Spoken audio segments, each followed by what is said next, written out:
بسم الله الرحمن الرحيم. مرحبا بكم الناس الكل. أشرف عمره 20 سنة. الفريق اللي نظم ليفينمون هذا معدل الأعمار 22 سنة. ما خبيش عليكم، حسوني لنا كبيرة. نبدو على بركة الله الاجتماع السنوي لحزب الجمهورية الثالثة، الاجتماع السنوي الأول. أولا نحب نقول الحمد لله اللي وصلنا لليوم هذايا. الحمد لله يا ربي اللي شفت توانسة ملمومين، أعضاء حزب الجمهورية الثالثة، ضيوفنا الكرام، من السياسيين، من الإعلام، من الشخصيات الوطنية، من المستقلين، توانسة ملمومين ويبتسموا. تراه ابتسموا. هلا باهي. الحمد لله يا ربي اللي بارك لنا في المشروع السياسي هذا، وصلنا للمرحلة هذه، واللي أعطانا الجهد والقوة والصبر والإمكانيات باش خلطنا نعملوا اللي نعملوه. أصعب الأشياء بداياتها كالزيتونة، الواحد يتعب عليها العامين الأولانيين، 3 سنين الأولانيين، وبعد تبقى تعطي لمدة عقود.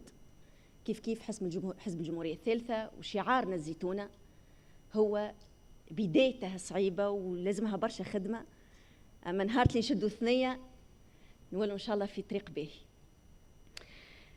بدينا فكرة التأسيس بالحزب هو أن التوانسة ينجموا يجتمعوا على مشروع اقتصادي، على مشروع اجتماعي من غير تفرقة إيديولوجية. فكرة بسيطة لكنها فكرة مهمة في العمق.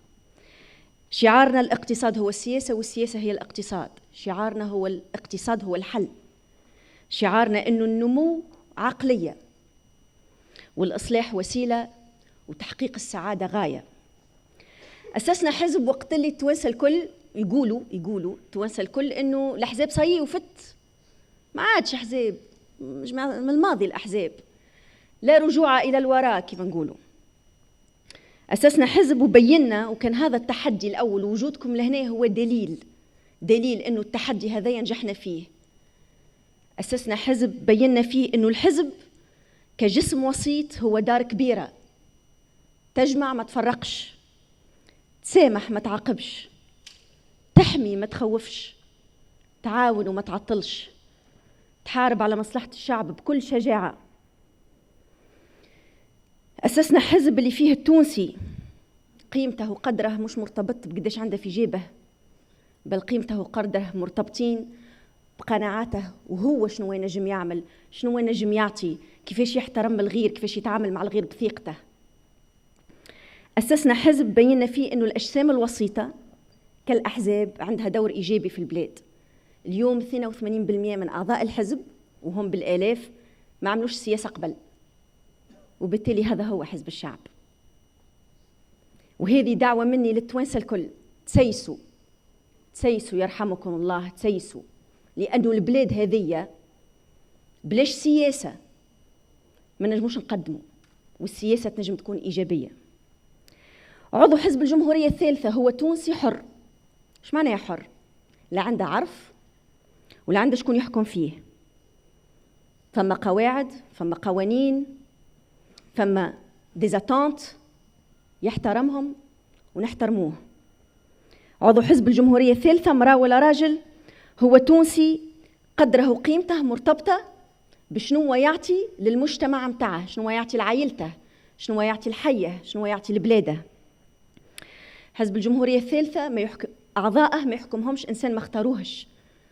احنا حزب قام بالمؤتمر الأول يوم 30 جوان 2022 من الأحزاب اللي عملت مؤتمرها الأول في 6 الأشهر الأولى من تأسيسها، وتم انتخابي كرئيسة حزب، تم انتخاب المكتب السياسي، وقاعدة الانتخاب هي أساس للحزب وحزب الجمهورية الثالثة. بداية من غدوة 321 مكتب لحزب الجمهورية الثالثة ينطلقوا في الانتخابات الداخلية والمحلية لقياداتهم. 2121 قيادي بالهيكلة الجديدة لحزب الجمهورية الثالثة، الثلثين متاعهم منتخبين. علاش نقول لكم الكلام هذايا ونوصيكم للتاريخ؟ ردوا بالكم تسلموا في الانتخاب، ردوا بالكم تسلموا في الديمقراطية، لأنه الانتخاب أداة كرامة الشعوب. الانتخاب أداة كرامة الشعوب. الفرق بين الشعوب الحرة والشعوب المستعبدة هو أنه الشعوب الحرة تختار شكون يمثلها، تختار شكون يشد لها ميزانيتها، تختار شكون يمثلها على جميع المستويات. وهاكم شفتوا عندنا عامين تحكم فينا حكومة ما اخترناهاش، عدت زوز ميزانيات اللي هم جريمة في حق الشعب التونسي من الناحية الاقتصادية، لن نجموا لن نحوهم، لن نجموا حتى نسألوهم، وبالتالي لا رجوع إلى ما قبل الديمقراطية. عضو حزب الجمهورية الثالثة هو إنسان يحترم القانون صحيح، أما كي يبدأ القانون ظالم ما نحترموش، القانون يتبدل. رؤيتنا لحزب الجمهورية الثالثة هو إنه بلاتفورم باش نصلحوا بلادنا، باش ننظفوا شوارعنا، باش ننظفوا بحوراتنا، باش نصلحوا إدارتنا، باش نصلحوا تعليمنا، باش نصلحوا مستشفياتنا. البلاد الكل شانتي كلها لازم تصلح. حزب الجمهورية الثالثة هو بلاتفورم من أجل تحقيق الحرية الاقتصادية اللي هي تخلي الثروة تتخلق من أي كان مهما كان وفي أي بلاصة. حزب الجمهورية الثالثة هو بلاتفورم لحلول اقتصادية حقيقية وطريقة للإنجاز ومجموعة للإنجاز، باش نحلوا العجز الطاقي اللي عنا، باش نحلوا العجز المالي اللي عنا. بلادنا أكثر بلاد في البحر الأبيض المتوسط تمست بالتغير المناخي، أكثر بلاد تضرت بالتغير المناخي. بلادنا أكثر بلاد تضرت بالتآكل الساحلي، شتوتنا اليوم وخرت الكل. هذاك أثر حسب الدراسات الأخيرة على 2.8% سلباً في الناتج الوطني الخام. تعرفوا ايش معناها؟ معناها آلاف العائلات اليوم اللي يستقاتوا من البحر مهدين بالفقر وبالخصاصة من أجل التآكل الساحلي هذا والتغير المناخي. حزب الجمهورية الثالثة بلاتفورم اللي فقنا منها إنه المدينة التونسية جزء من المشكل وأصبح مشكل وجب حله. بدينا دراسة لبناء عاصمة جديدة لتونس، عاصمة تنجم تستوعب أكثر من 1,000,000 ساكن، باش نخفوا على المدن الساحلية ونبدو في استراتيجية طويلة المدى من أجل إصلاح وإنقاذ السواحل التونسية. حزب الجمهورية الثالثة هو منصة حلول وطرق عمل عقلانية لحل الأزمات. من المنبر هذايا عندي رسالة واحدة للي يحكموا الآن: الرجاء تفعيل والقيام بتكوين خلايا من أجل مجابهة الكوارث الطبيعية ومجابهة المشاكل الكبرى الاجتماعية، منها الأمن الغذائي على مستوى رئاسة الجمهورية وعلى المستويات الأخرى. راهو اللي جاينا صعيب، الماشية متاعنا جيعانة، أرضنا ما تزقتش، فلاحتنا مضروبة، اللي جاينا صعيب، لازمنا نتلموا الكل باش نواجهوا اللي جاينا. بعيدا عن حزب الجمهورية الثالثة، فما سؤال اللي احنا الشعب التونسي لازم نسألوه: ماذا يريد الشعب؟ ما قلنا الشعب يريد؟ ماذا يريد الشعب؟ هل الشعب يريد الترفيع في الجباية؟ لا، وألف لا. هل الشعب يريد إنه الناس اللي تدور في البلاد تتفك سلعتها وتتفك أملاكها وتتفك فلوسها وتتفك أراضيها؟ لا، حق الملكية لازم يكون مقدس. الاستيطان الحقيقي الموجود هو غورة التوانسة على أراضي الدولة وغورة التوانسة على أراضي التوانسة الآخرين. هل الشعب يريد أن المؤسسات الصغرى تسكر بالآلاف على خاطر الجباية وتم إثقال كاهلها، هاي الأداءات وهاو الفري وهاو؟ لا. اليوم كي ناخذوا مطعم شعبي صغير ولا حجامة ولا أي مؤسسة صغيرة تخدم في 1 و2 و3 و4، هذه مؤسسات هشة 200 و300 دينار زيادة في فاتورة الضوء ولا في فاتورة الماء ولا في الأسوام تنجم تخليهم يسكروا. مش معقول.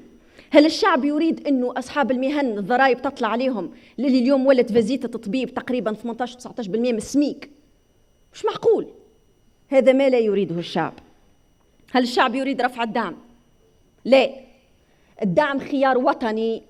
البلدان المتقدمة اللي تقولنا أرفعوا الدعم، هم وبعد الحرب في أوكرانيا يدعموا في فلاحتهم ويدعموا في مؤسساتهم الصغرى. حلال عليهم وحرام علينا؟ الدعم خيار. وقت اللي تجي الحكومة تقولنا باش نرفع الدعم باش نجم نعطيه المستحقيه، من برا الجملة تبان صحيحة مقبول.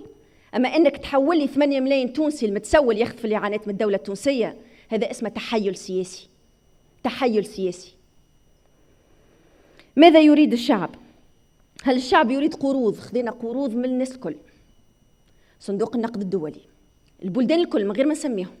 هل هذا ما يريده الشعب؟ اليوم المديونية اللي بتوصل 100% راهو. تعرفوا ايش معناها مديونيه فاتت 80%؟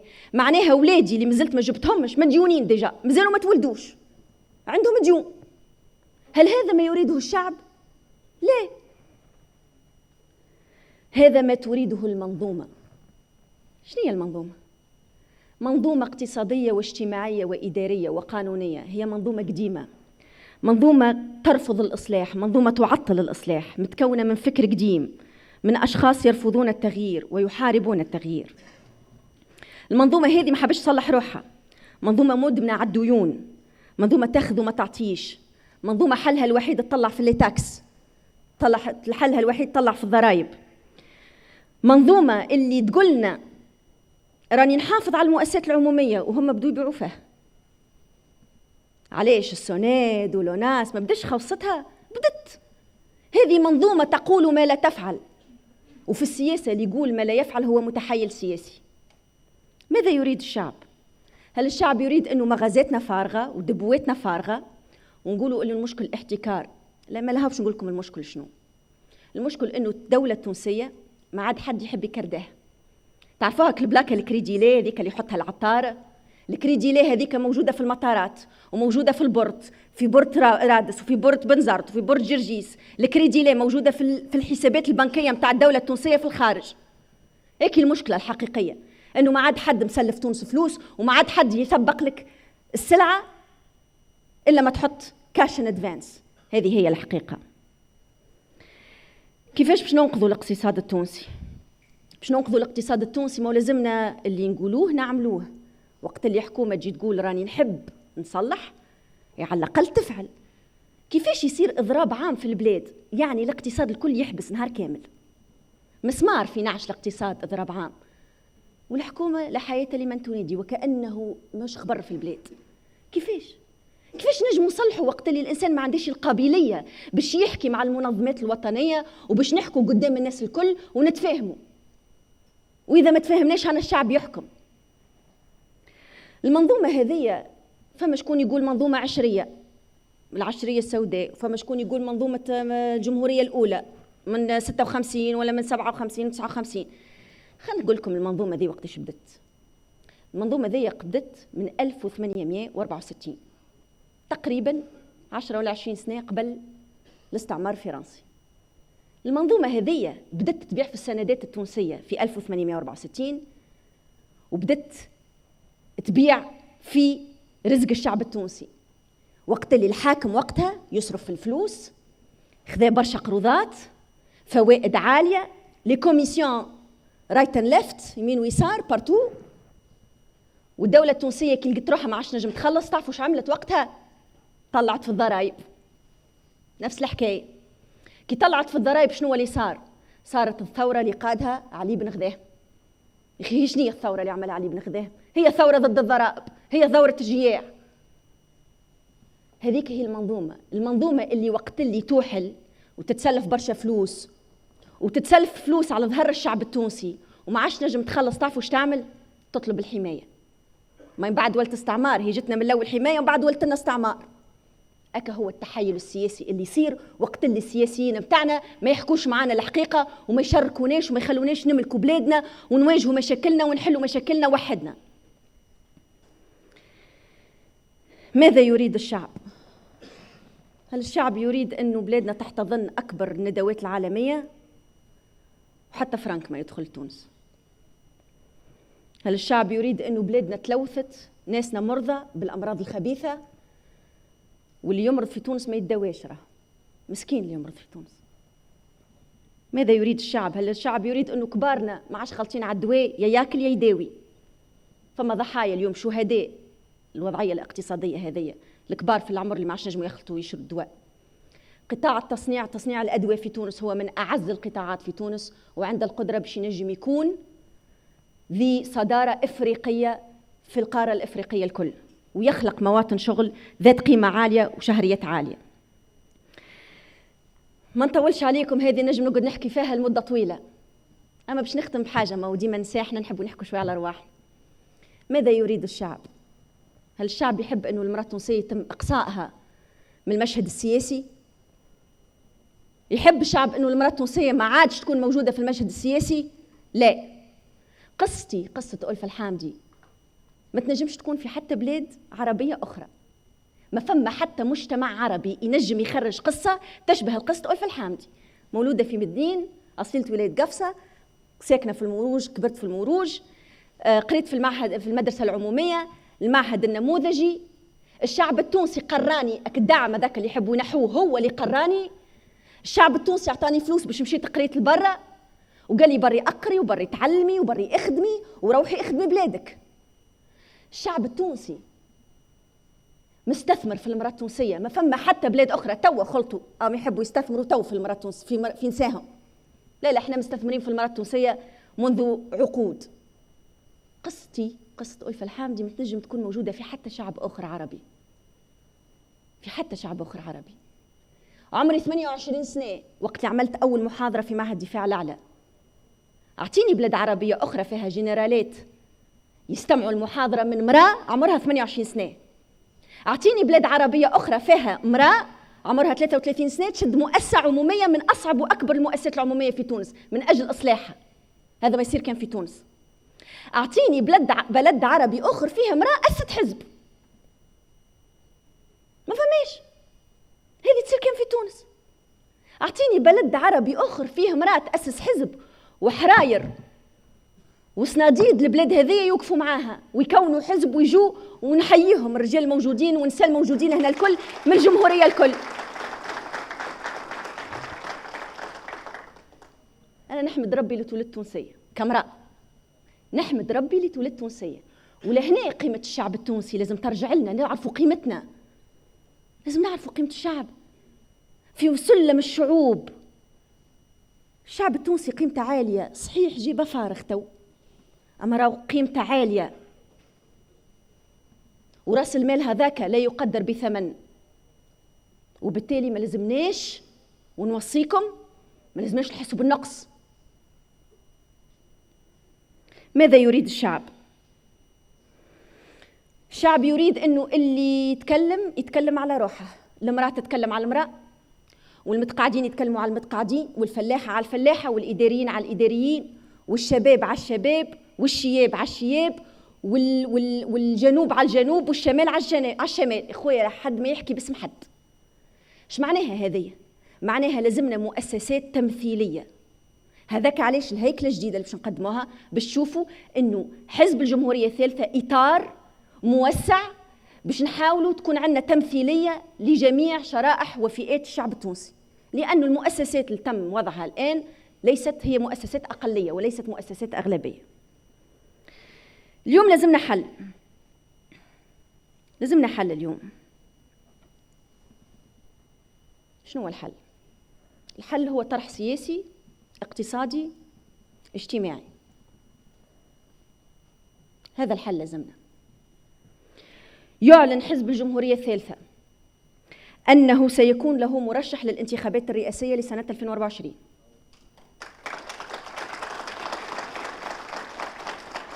يعلن حزب الجمهورية الثالثة أنه سيبدأ من الغد مسار اختيار وانتخاب عضو من أعضاء الحزب ليكون مرشح الحزب لانتخابات الرئاسية لسنة 2024. وهذه دعوة مني للتوانسة باش ينخرطوا في الحزب، دعوة مني للأحزاب اللي هي عندها مرشح وتحب تكون عندها مرشح. فما حتى حزب واحد راهو اليوم ينجم يطلع رئيس، هنقولها لكم الناس الكل.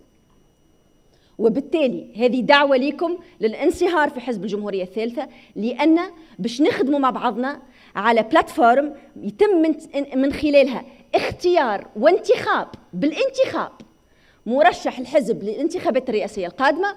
ومش باش يطلع وحده قطوس في شكارة، لا، باش يطلع وحده وحكومته السياسية باش تكون حاضرة، وفريقه باش يكون حاضر، وأولوياته باش تكون حاضرة، وبرنامجه باش يكون حاضر. هذه يطلع لنا رئيس يعمل اللي يحب لا يا أخوي.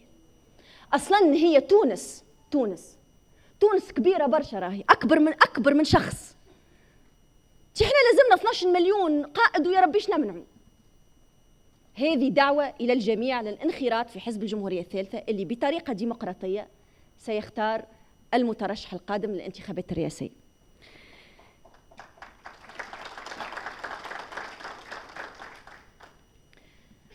الرئيس القادم ولا امرأة ولا راجل، شنو لازم يعمل؟ عشان باش يركز من تو احنا باش نقولوا له باش يعمل. عندنا 3 ملفات استراتيجية في البلاد لازم يحلهم. الملف الأول علاقة الشعب التونسي بفرنسا وعلاقة الشعب التونسي بالاتحاد الأوروبي. خويا الموضوع هذا لازم يتحل.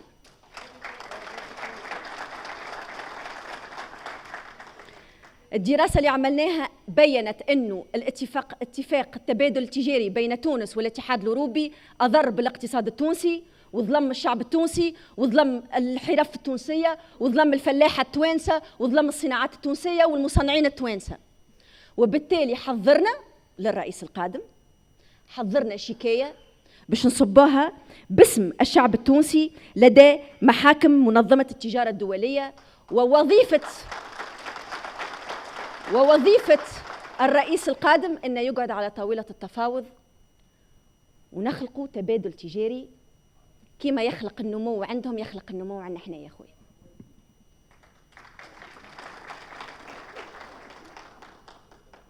الملف الاستراتيجي الثاني اللي رئيس القادم لازم يركز عليه هو منظومة الفلوس في البلاد، منظومة الديون في البلاد. هذه ناس تمشي تاخذ ديون وقروض وتوحل الشعب التونسي في قروض هو ما صححش عليها. لا، لازمنا نعملوا كما عملت ألمانيا. ألمانيا حطوا جرموا في الدستور متاعهم إنه الدولة عمرها ما تنجم تعدي ميزانية اللي ترفع في المديونية متاعهم الأكثر من 60% من الناتج الوطني الخام. احنا في تونس محلول على مصراعيها، نجموا نهار نوصلوا عندنا مديونية 200% ومشينا دارين.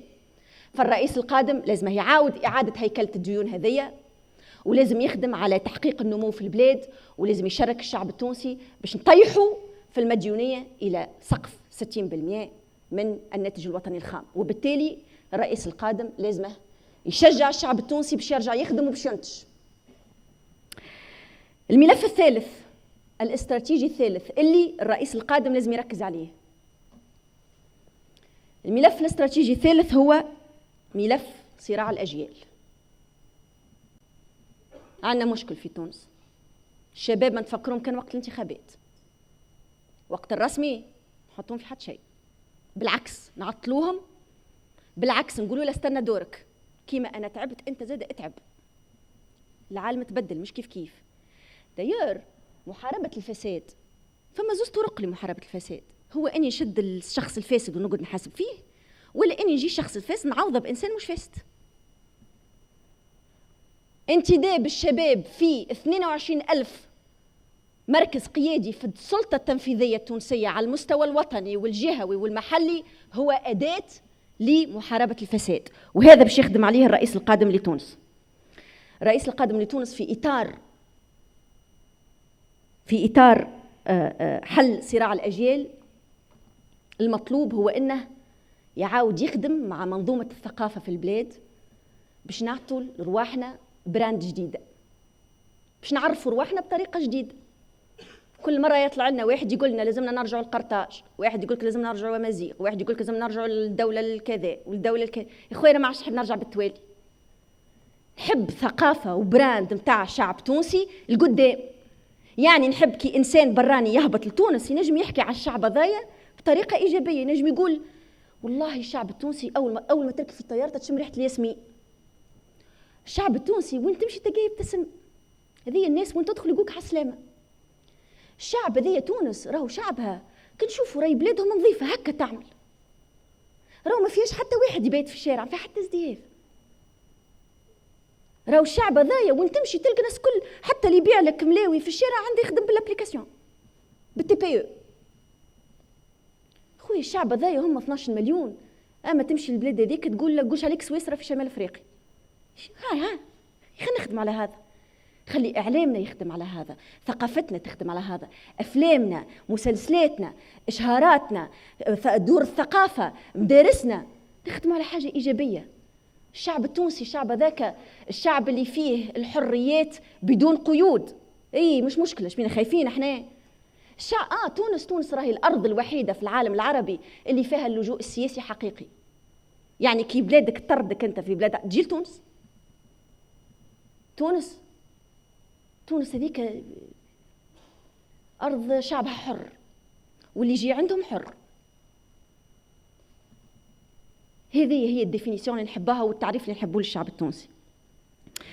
بالنسبة للرئيس القادم، الملفات الاقتصادية لازم يخدم عليها. هو كرئيس ولا هي عنده زوز ملفات كبار، استراتيجية كبار لازم يحلهم. الملف الأول هو ملف الطاقة والمناجم. ملف الطاقة والمناجم في إعادة توضيح علاقتنا بدول الجوار اللي قاعدين يستنفعوا توا من الحرب في أوكرانيا، ولأنه أوروبا تستحق الطاقة هم قاعدين يدخلوا في الفلوس ويستنفعوا وإحنا قاعدين نتفرجوا. فالملف هذا لازم نعودوه ولازم يعاود يتناقش فيه. إصلاح منظومة الفوسفات ومنظومة المناجم ككل وإعادة هيكلتها، خاصة بالمحافظة على البيئة والمحافظة على المجتمع. والملف الثاني الاقتصادي الاستراتيجي اللي لازم يركز عليه هو الماء والتغيير المناخي، واللي هم زوز تحديات كبيرة. عندنا اليوم حلول. الأرض ذي أرض مباركة وربي يبارك علينا ببرشا حوايج، وعندنا عقل نجموا نحلوا مشاكلنا. بالنسبة للملفات الاجتماعية، الملفات الاجتماعية لازم يركز عليها الرئيس القادم، هي كالآتي: أولاً ملف المسنين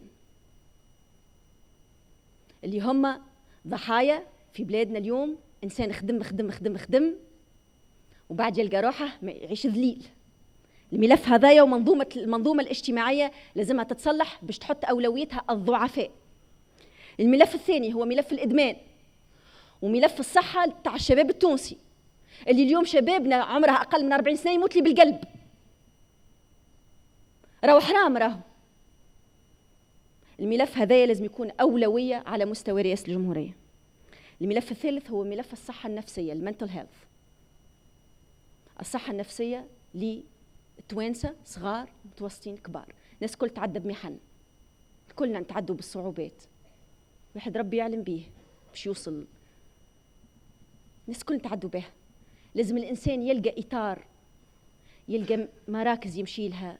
لازم تكون ثقافة الصحة النفسية تكون موجودة، وهذه لازم يهتم بها من يقود البلاد، مش نهتم بها مصلحة صغيرة في وزارة الصحة. لا، هذا اليوم مشكل موجود. نسب الانتحار اليوم كل يوم في تونس، كل يوم كل يوم. وبالتالي المشكل هذا هو مشكل استراتيجي لرئيس الجمهورية القادم. الملف الرابع الاجتماعي الرابع هو ملف العائلة التونسية ومساعدة ومساندة العائلة التونسية. وكي نقول العائلة التونسية هو كل من يعيل الأطفال، لأنه اليوم عندنا برشا نساء في تونس طلقين ما عندهم حتى حد واقف معاهم. عندي نهارين قابلت امرأة 38 سنة 3 صغار تخدم صانعة عايشة ب900 دينار في الشهر، تحط منهم 600 في الكراء. قولوا لي المرأة هذيك كيفاش باش تعيش؟ قولوا لي المرأة هذيك كيفاش تحبوها تعمل؟ شهر تخلص الكراء وشهر تاكل، شهر تهز ولدها للطبيب وشهر لا، شهر واحد يقرأ والآخر ما يقراش. شنو تعمل المرأة هذه؟ شنو تعمل؟ حطوا روحكم في بلاصتها، شنو تعمل؟ وبالتالي ملف كل من يعيل طفل في تونس لازم يكون أولوية على طاولة المترشح القادم لرئاسة الجمهورية لحزب الجمهورية الثالث. والملف الأخير اللي هو ملف محو الأمية. زوز ملايين أمي في تونس، محو الأمية الكلاسيكية ومحو الأمية الديجيتال الرقمية. صحيح نحب نصلحوا التعليم صحيح، أما اليوم عندنا آلاف قاعدين يخرجوا من المدارس، عندنا شعب ما يعرفش لا يقرأ لا يكتب، وهذا نزيف لازم نسكروه. هذه الملفات الاجتماعية الكبرى. رئيس الجمهورية القادم، رئيس الجمهورية القادم لازم يكون حصان طروادة، شوفال دو تخوا، يدخل للدولة تحله تلقى فيه 4 ملايين شاب. هذه واحد يطلع يسكر الباب وراه ويحط كان الناس اللي هي تخدم بالولاءات.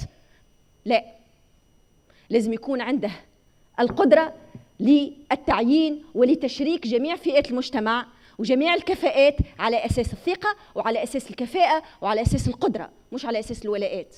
لا ولاء إلا لله ولا الوطن. الرئيس القادم تحاسبه، هو مسؤول أمام حزبه قبل ما يكون مسؤول أمام الشعب. خاطر المشكلة راهو كي يقود البلاد يولي مسؤول أمام الشعب ديريكت، مشكلة. لا، هو مسؤول أمام حزبه، وحزبه هو اللي يعاونه وحزبه هو اللي يحاسبه. الرئيس القادم يحترم الأحزاب ويحترم المعارضة، يحترم الجمعيات، يحترم الدستور، ويحلف على دستور فيه الدولة مدنية ودينها الإسلام. هذا الدستور بلاش دين، ودولة بلاش دين، وبلاش منظومة أخلاقية مش تاع الشعب التونسي. الرئيس القادم عنده حكومة سياسية، هذي يجيبوا لنا ناس ما نعرفوهمش نتعرفوا عليهم من نهار اللي شدوا. لا يا اخوي، نحب تكلم كي أراك. الملفات الكبرى لازم يشدوها السياسيين، عارفينهم مجربينهم، تفرجنا فيهم في الإعلام، معروفين، والكفاءات موجودة تو تعاونهم. ويا حبذا يكون سياسي كفء وفي نفس الوقت سياسي، هذيك يا حبذا، علاش لا؟ أما اللي يشد حقائب الشعب التونسي وفلوس الشعب التونسي لازم يكون إنسان معروف عند الشعب التونسي. الرئيس القادم لازم يخاطب البرلمان كل 3 أشهر، ولازم يضمن الإمكانيات المادية للقوات العسكرية والأمنية مهما كان الثمن الإيديولوجي، لأنه مع الأمن لا يوجد إيديولوجيا. الرئيس القادم يحدد الخطوط الحمراء للمصلحة التونسية، هو عند قيادة تونس إلى بر الأمان. الرئيس هذايا باش نحلفوه في حزب الجمهورية الثالثة على أن عمره ما يصوت على ميزانية فيها الترفيع في الضرائب، وإلا سيتم والرئيس نطلعوه نطيحوه. راه وهذيك هي علاش المنظومة الحزبية مهمة. لا للترفيع في الضرائب. الرئيس القادم كيف باش يحلف انه يطيح في المديونية وما يصححش في قرارات ترفع من مديونية الشعب التونسي بطريقة اللي تصادر السيادة الوطنية للشعب التونسي. أنا كرئيسة حزب جمهورية الثالثة عندي مسؤولية سياسية ومسؤولية إدارية ومسؤولية أخلاقية باش أني نوصل الحزب للحكم. عندي مسؤولية أني نسهل أنه يكون عندنا مؤتمر انتخابي إن شاء الله من هنا لآخر العام، نحبوا ماذا بينا من هنا للصيف، مؤتمر انتخابي اللي يتم فيه اختيار مترشح الحزب للرئاسة الجمهورية القادمة. في المسؤولية هذه وظيفتي هو أني ندخل ثقافة الديمقراطية للحزب، وظيفتي هو أني نقول لكم الحقيقة السياسية والاقتصادية، وظيفتي هو أني نحافظ على استمرارية وديمومة الحزب. شخصياً ألف الحامدي في البلاد شنو هو دوري؟ ينجم نكون علي بن غذاه، ينجم نكون خير الدين باشا، اختاروا. في الحالتين أنا مش مسيبتها البلاد هذه. في الحالتين عندي جدي غرس الزيتون في البلاد هذه، يعني الأرض أرضي، وعندي جدي الآخر وقف في الشارع كأمني وحماية الشعب التونسي، وبالتالي الأرض أرضي. ماذا بيا يجي نهار ما نشوف حتى مرأة تونسية مقهورة، وما نشوف حتى راجل تونسي مقهور. ماذا بيا ما عادش نشوف شباب تحرق في رواحها، ماذا بيا ما عادش نشوف شباب ينتحر، ماذا بيا ما عادش نشوف شباب يحاول يحرق. ماذا بيا نجي نهار وما عادش نعيشوا في الماضي، نعيشوا في الحاضر ونعيشوا في المستقبل. ماذا بيا ما عادش نموتوا ليحيا الوطن. ماذا بيا نحيا ليحيا الوطن، لنحيا وليحيا الوطن، لنحيا وليحيا الوطن، وتحيا تونس ويحيا حزب الجمهورية الثالثة.